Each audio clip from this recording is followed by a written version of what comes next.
Hey, this is Zach Log the Great, and I am here tonight with my friend Nate. It is I. And Travis. Hello. And we are getting together tonight to talk about Robert E. Howard's poem, The Dweller in Dark Valley. Before we get to that, as usual, if you like my work, you like what I do, you want to help me do more of this, you can go to subscribestar.com/Zachlog-the-great. You should find a link in the show description, and sign up to support me monthly there, anywhere from $1 to $5 a month. Anyway. And having said that, like I said, tonight we're doing a Robert E. Howard poem, and I appear to have the reading duty tonight. So let's see where. Here, one moment. Let me get this up. What's up? I'll read it if you want. That way you don't perform it. Oh, I need to first get it. There we go. That sorry, 1 second. I have to fiddle around with the how do I make that go away?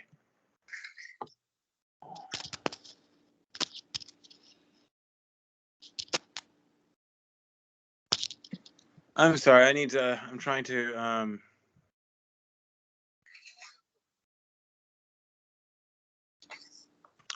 that's what I wanted. There we go. Sorry.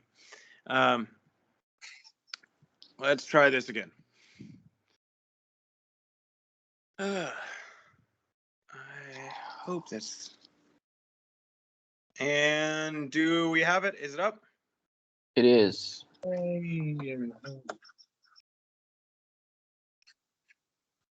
It's whatever reason small for reading, but here, wait. I can change that. One moment.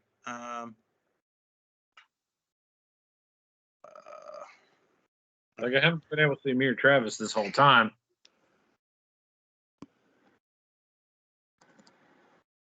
That look a little better? Nope.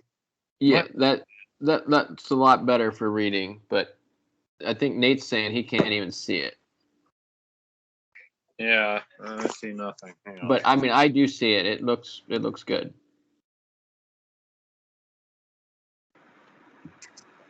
Or I could go ahead and read it. Just go ahead and read it. I can't. Okay. The Dweller in Dark Valley by Robert E. Howard. The night winds tossed the tangled trees. The stars were cold with scorn. Midnight lay over Dark Valley the hour I was born. The midwife dozed beside the hearth. A hand the window tried. She woke and stared and screamed and swooned at what she saw outside. Her hair was white as a leper's hand. She never spoke again, but laughed and wove the wildflowers into an endless chain. But when my childish tongue could speak and my infant feet could stray, I found her dying in the hills at the haunted dusk of day. And her darkening eyes at last were sane. She passed with a fearsome word. You who were born in Dark Valley, beware the valley's lord. As I came down through Dark Valley, the grim hills gulped the light. I heard the ponderous tramping of a monster in the night. The great trees leaned together, the vines ensnared my feet. I heard across the darkness my own heart's thundering beat. Damned be the dark ends of the earth, where old horrors live again, and monsters of lost ages lurk to eat the souls of men. I climbed the ridge into the moon, and trembling there I turned. Down in the blasted shadows, 2 eyes like fire burned. Under the black malignant trees, a shapeless shadow fell. I go no more to Dark Valley, which is the gate of hell.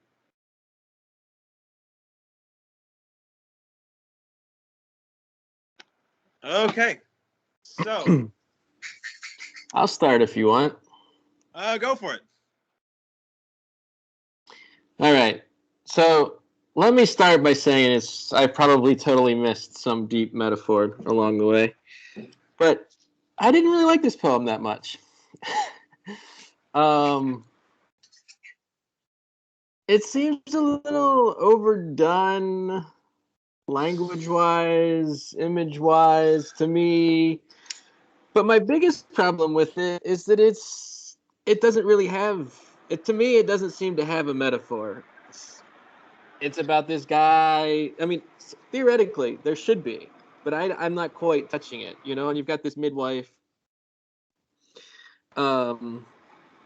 But I think what bothers me more than anything else is, you know, damned be the dark ends of the earth, where old horrors live again, and monsters of lost ages lurk to eat the souls of men.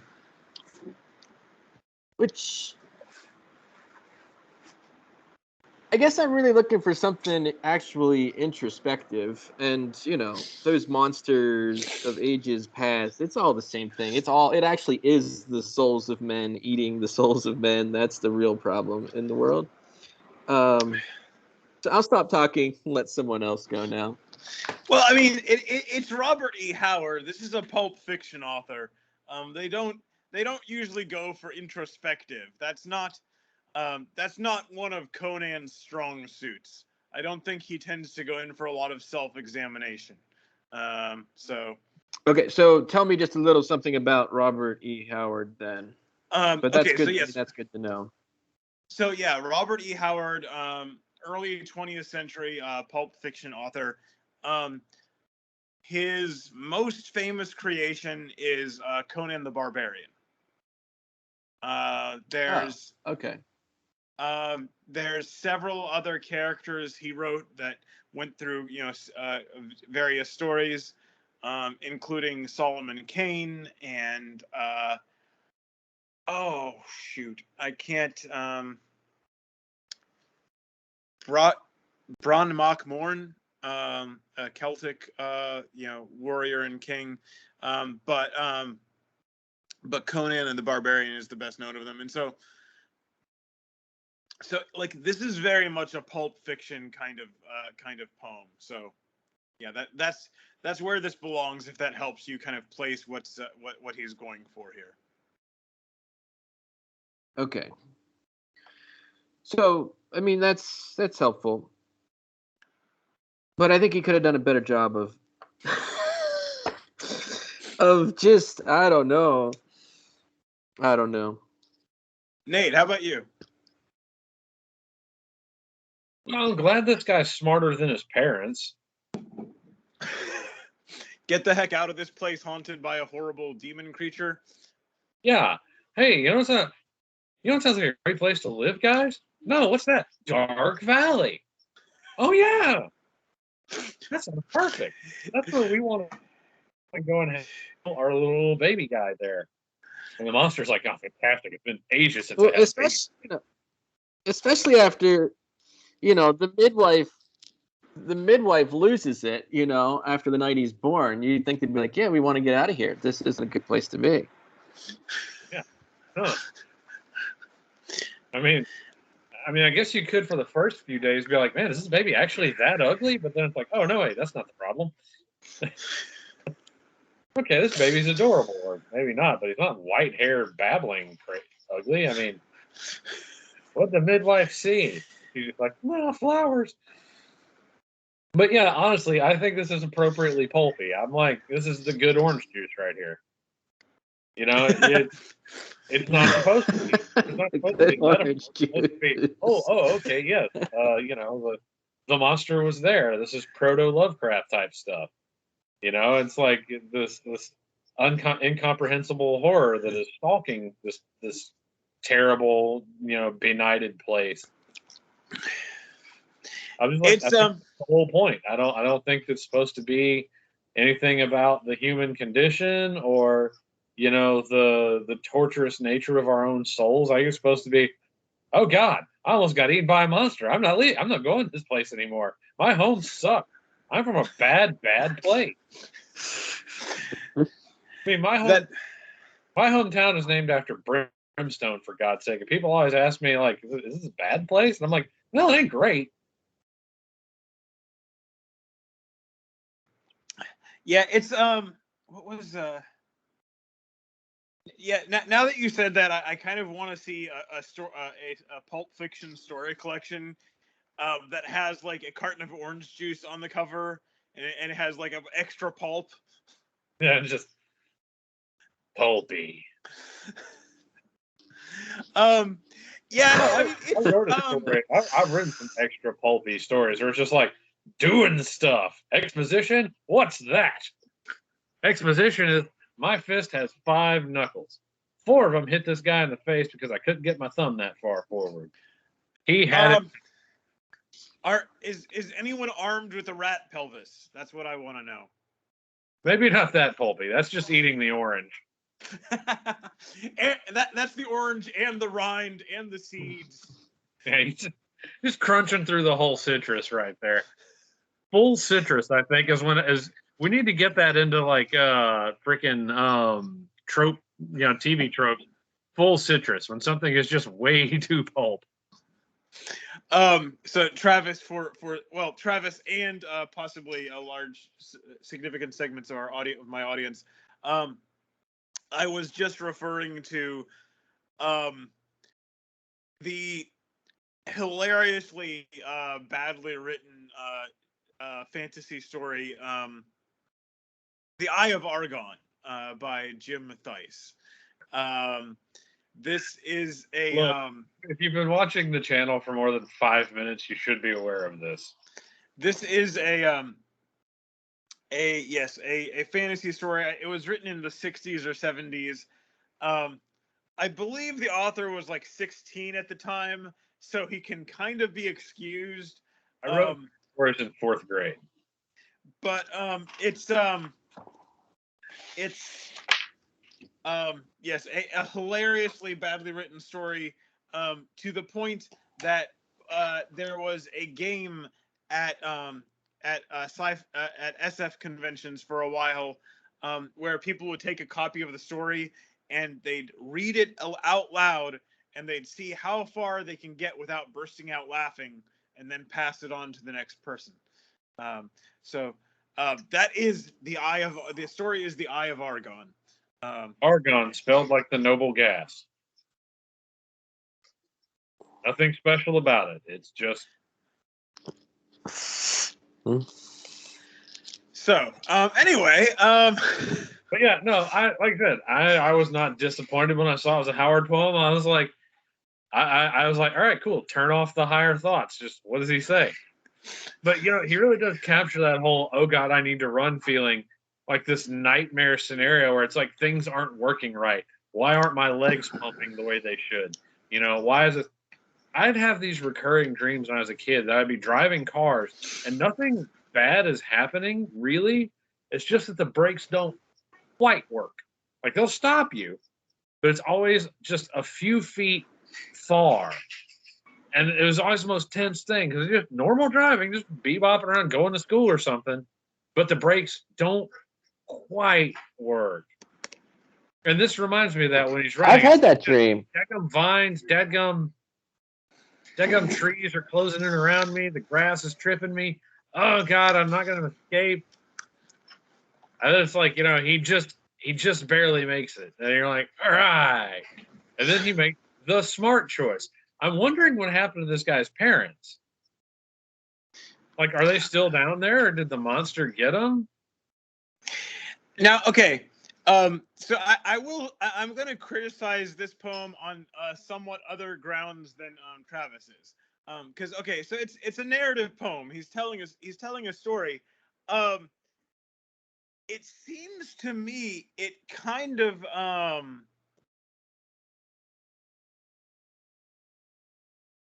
some parts, if you take a look, if you think about it too long, if you try and put the pieces together a little too carefully, some parts of it don't quite seem to work for me.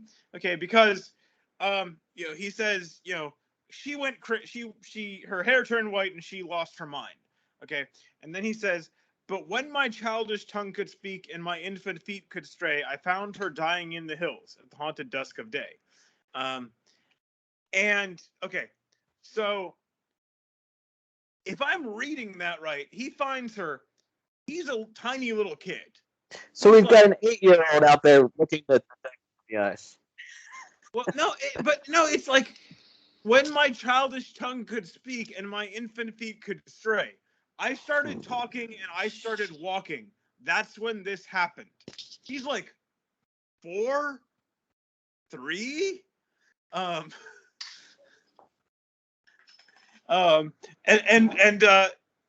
it doesn't seem to indicate any kind of gap between him finding her and the rest of this happening. So, yeah, that seems. Turns out he's a horse.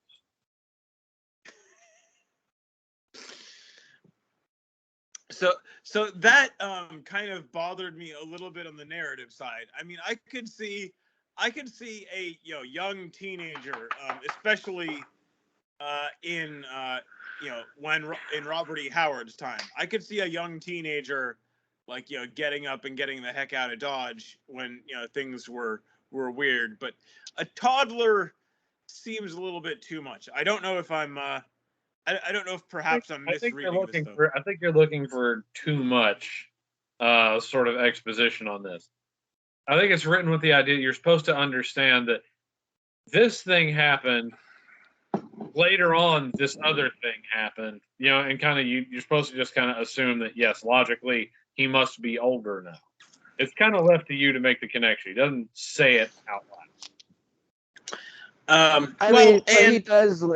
I had the same problem, and I did make that leap. Then it's like, okay, he's older, but that doesn't mean that he just did a.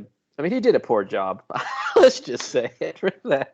That's a pretty big jump that you have to clunk your way through, and go back and read it the second time before you're like, okay, I can live with this. It made intuitive sense to me.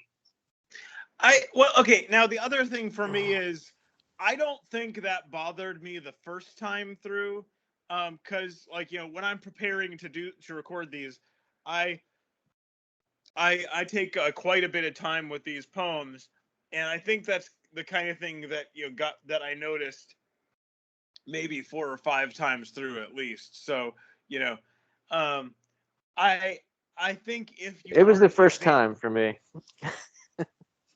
I think a lot of people, if they aren't examining it with a magnifying glass the first time through, that's gonna flow okay.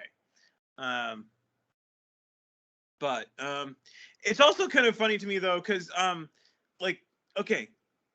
this poem has like a really he nails the creepy, otherworldly,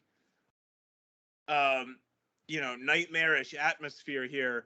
At the same time, in terms of the actual events, there's not a lot that actually happens in this poem. There's not a lot of actual story, and that's I don't know. I'm not necessarily saying that's bad, but that does strike me as kind of funny. He was born. This woman who was attending his birth. The midwife goes crazy. Some number of years later, she dies. He hears something weird when he's coming down out of the hills, and he flees, and he turns around and sees something, and then he flees, and he never goes back to that place again. It's like if you boil it down to a summary, it's like, well, there's not a lot here. On the other hand, you can. There's a lot of stories. If you boil them down to a summary, you can kind of destroy them. So maybe that's not that much of a critique. I mean, it's like most things you're meant to consume. If you boil them enough, you're gonna ruin it. There's actually I don't know if I've ever shared. I feel like I've probably shared this with at least one of you. Uncomfortable Plot Summaries. Have either of you seen this? Oh, those are great. Yeah. There's this one blog where this guy does Wizard of Oz, young girl travels to a faraway land, kills the first person she meets, and teams up with 3 strangers to kill again. Batman, wealthy eccentric serially assaults the mentally ill.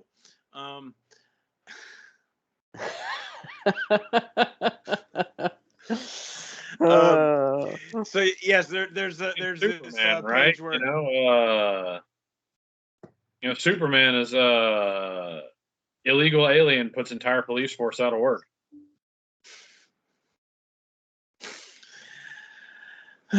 So anyway, Spider-Man,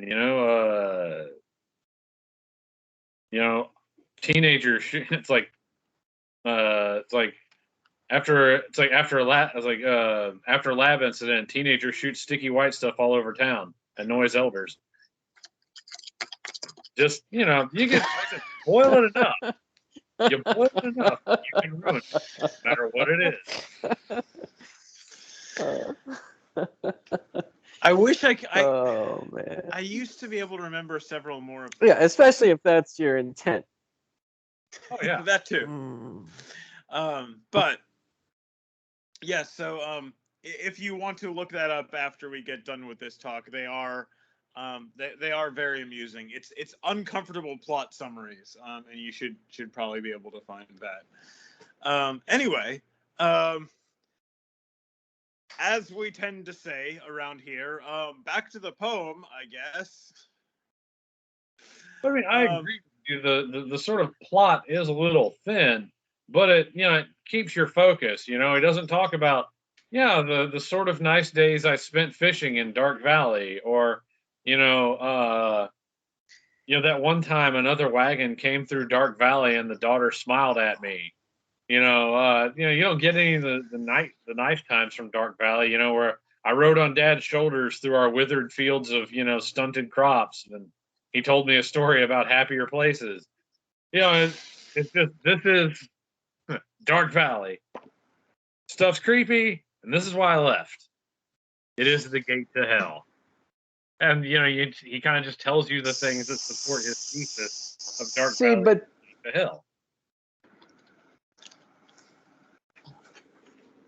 To me, I want to actually see more of Dark. I want to actually. I mean, if this is pulp, I mean, let's be pulp. Like, let's actually see this stuff. I mean, all you've got's this dim-witty shadow, and he's trying to convince me that it's the gates of hell and I should run like a madman. But I'm not frightened by this whole arrangement or what I'm reading.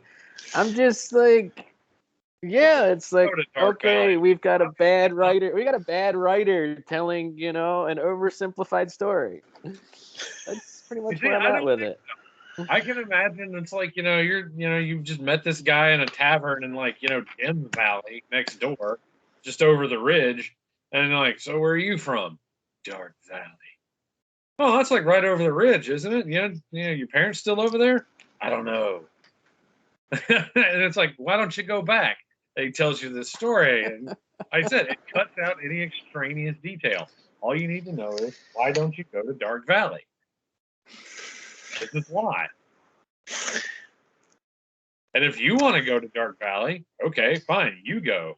You meet Mr. Shadowy Burning. Yeah, but he extrapolates a little bit. I mean, if we're just breaking this down to a guy at the bar telling you a story, I mean, yeah, sure, this is a great story, and there's half a dozen lies, and you don't believe the guy really anyhow.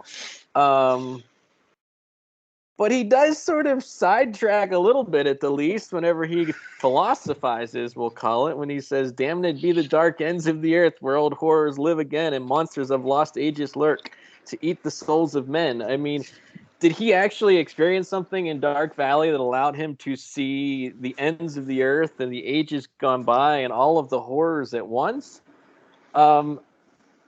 It's more of a rhetorical sort of thing that he sticks in there. I don't get the sense that this is what caused him the fright that caused him to leave Dark Valley. I want him to think about the gate of hell after he's been to hell. Like, let's go to hell, see how awful it is, escape, and be like, oh, now I can think a little bit about it. Instead, we have this slow buildup of a shadow, and then he has to tell me that Dark Valley is actually the gate of hell.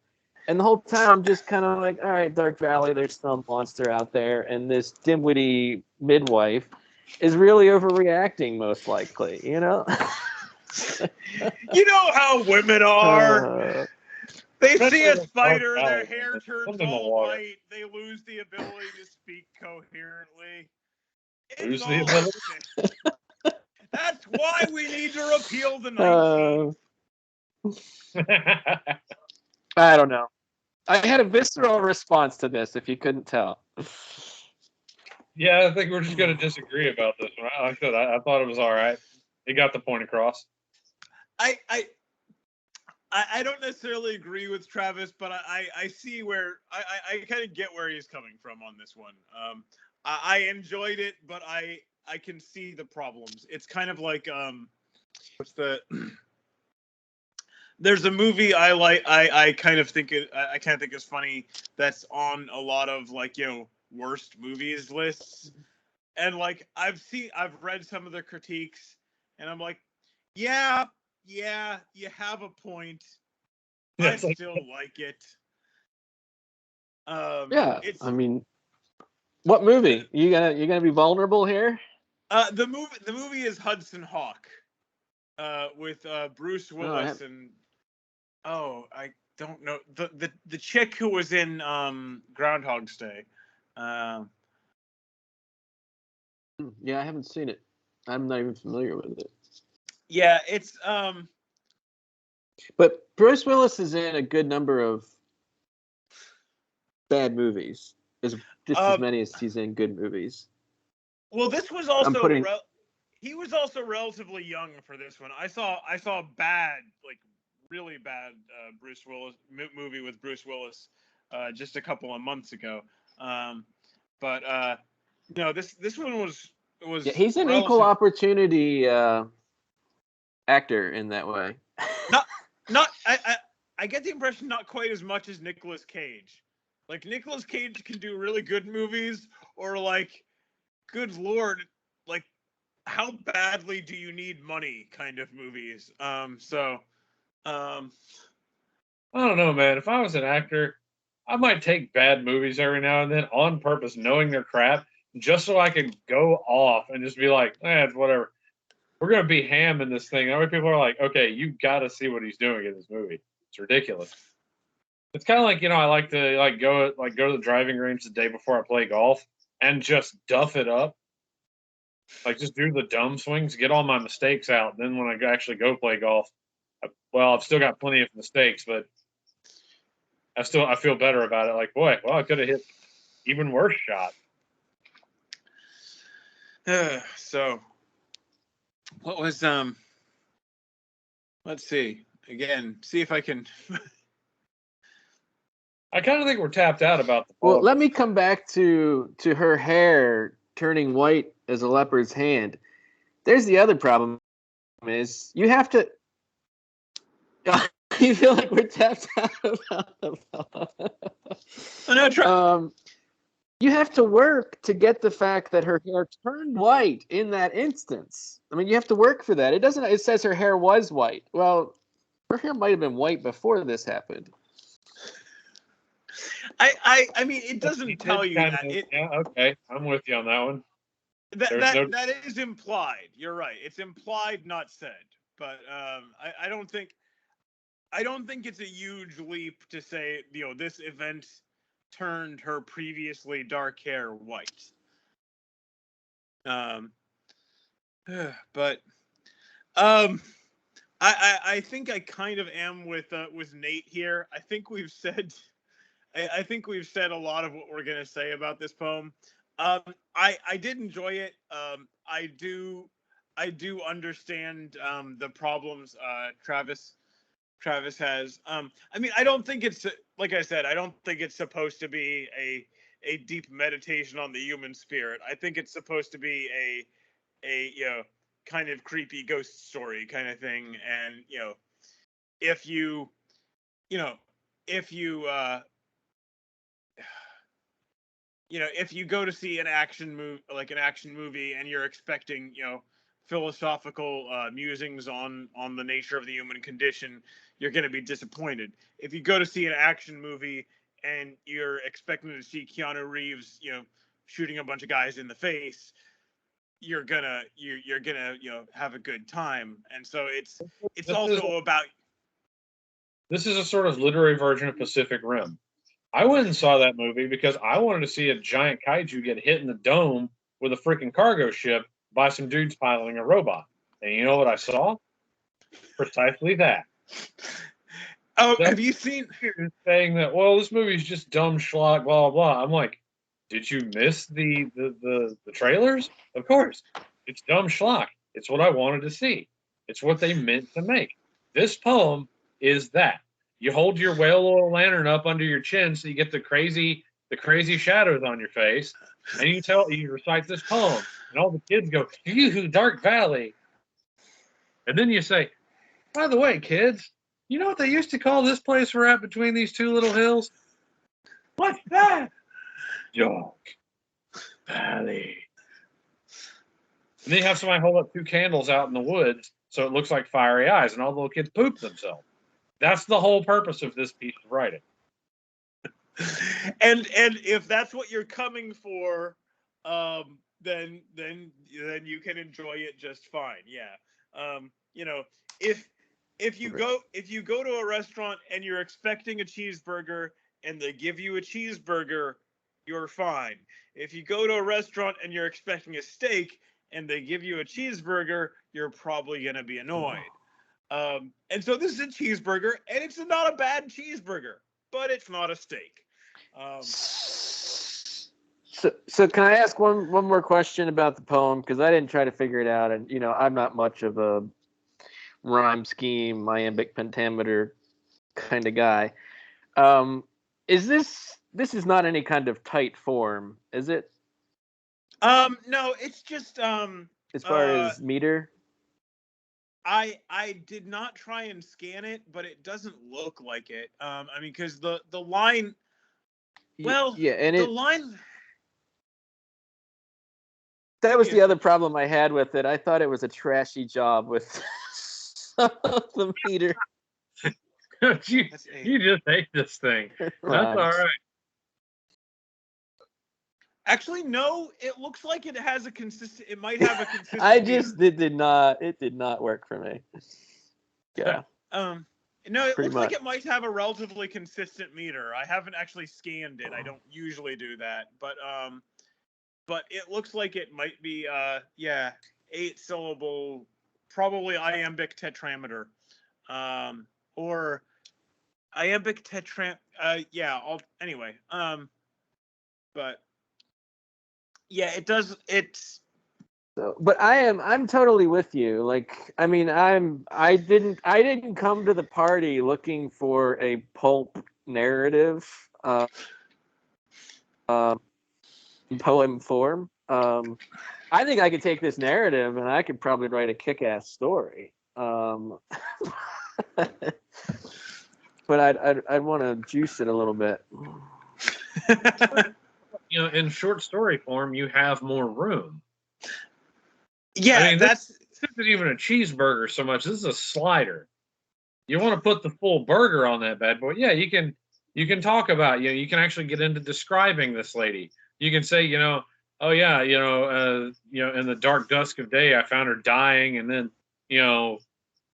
she told me these dire words, and as I grew older toward manhood, they haunted me, and now, I left I was, leaving the valley, and as I did, because I was leaving the valley to go do thing, and then behind me all this happened, and oh my gosh, and when I looked in the shadows, it's a shadowy form with the suggestion of otherworldly graspers and whatever, and just you got more space in it. This guy's trying to write, like I said, he's trying to write this quick poem. So yeah, I don't know. I feel like it was well done for what it is, and it feels like he was trying to be quick about it. I mean, yeah. I'm going to shut up now. No, that's Usually we don't end up with two people just about diametrically opposed on a piece, so having it's kind of fun. Yeah, I remember there was I think the last time I saw this one was with Jeffro and the death of Conan the Barbarian, the death song of Conan the Cimmerian. You know, he just came in, you know, both guns blazing on that one. So Like, you know, when I was posting about that one later, I said Jeffro explains why this is a bad poem and you should feel bad for liking it. oh man.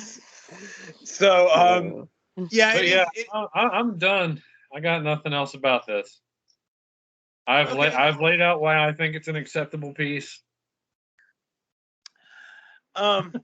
Well, and you know, like I said, I enjoyed it for what it is. I do understand, you know, potential shortcomings, but yeah.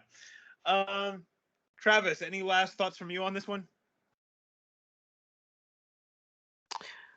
No, I mean, all the things I've said, but I mean, you have to judge a thing for what it is, because same thing. I always read these critics on movies that I like, and it's like, do you realize what movie you were watching? Like, why are you judging it with these standards? So I get that I'm coming in with my certain set of standards, which is fine. So yeah, you know, next time check who the author is, and that might set you up with the correct expectations. Might be a good way to approach these. It's more fun to go blind sometimes. Well, that too. You know, I figured it would be interesting. Okay. Well, in that case, thank you both for joining me tonight. And one more plug. One more thing. Yes. Just a plug for myself. At long last, I have another video up on my channel. If you're, unlikely as it may be, a subscriber to both of us, then hey, you've already seen the notification. If not, just look up my name, Nate Ellender, and you will see my latest video. So yeah, and I'll go ahead and post a link to his channel in the show description. It has been a while. All right. Well, good night, and God be with you. Also with you.